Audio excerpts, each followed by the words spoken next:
The way that we create music, the way that we record it, capture it, the way that it's distributed, the way we listen to it, continually has changed.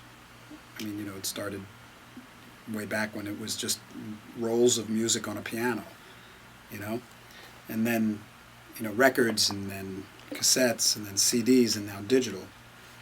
It's going to continue to change.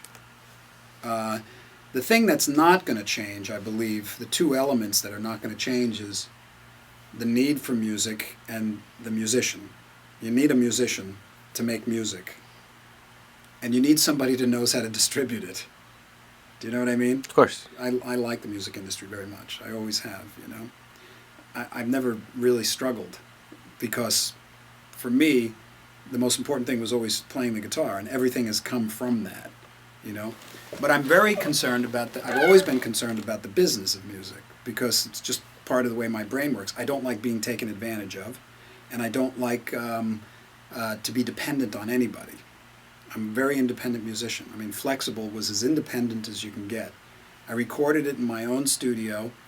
I started my own label. I went down to the pressing plant, and and I had it distributed, A lot of what is going to be advantageous to a musician is how they view the business. These days, you're right, there's a lot of pros and cons. The pros are, it's much easier for a musician to make music. They don't have to go to an expensive studio. And it's much easier for them to be independent and get their music distributed on their own. The digital realm is evolving. And as far as things like iTunes and Amazon and places where you can go and buy music and download it, it's really great. It's fantastic for artists who are independent. Because now, instead of getting 4 cents a download from a record company, you get 70 cents, Right. Now, that's evolving too, and you mentioned like Spotify and whatever. Pandora.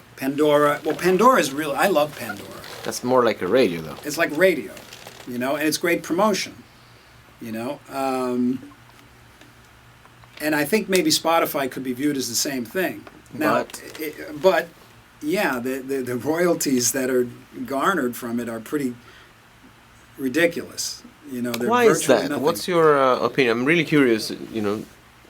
Well, it's because the way that Spotify works, and I don't know it 100%. Sure.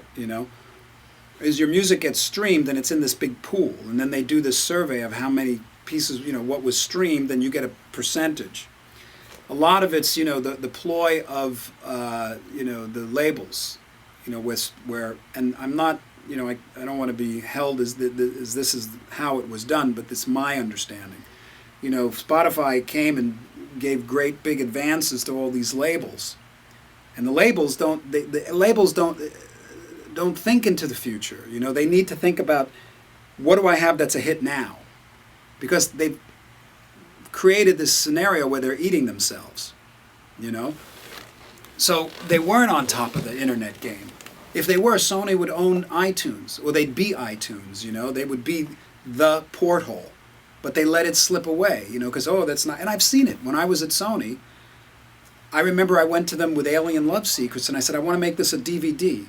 And I said, a DVD is this disc that you put in this machine and that you get to see, And I think they're going to be very popular. And no one has ever released a music DVD, and I want to do this. And they actually said to me, we don't think that DVDs are going to be a viable format.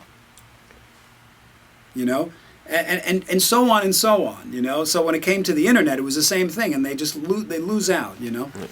So with Spotify and things like that, they're getting these big advances, and that's all they're concerned about. But what's happening is the royalties that are coming in, that are going through the labels and trickling down to the artist, are fractions of pennies, And it's just because of the streaming nature of it.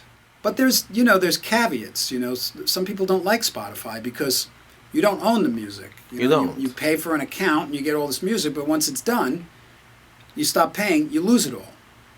And me, I like owning CDs. Okay. And I like to have records or CDs, or even if it's a file on the computer. But you want it to be mine. yours. It's mine, and whenever I want it, I don't have to pay for it anymore. If Right. I want to listen to it and, 10 years or whatever.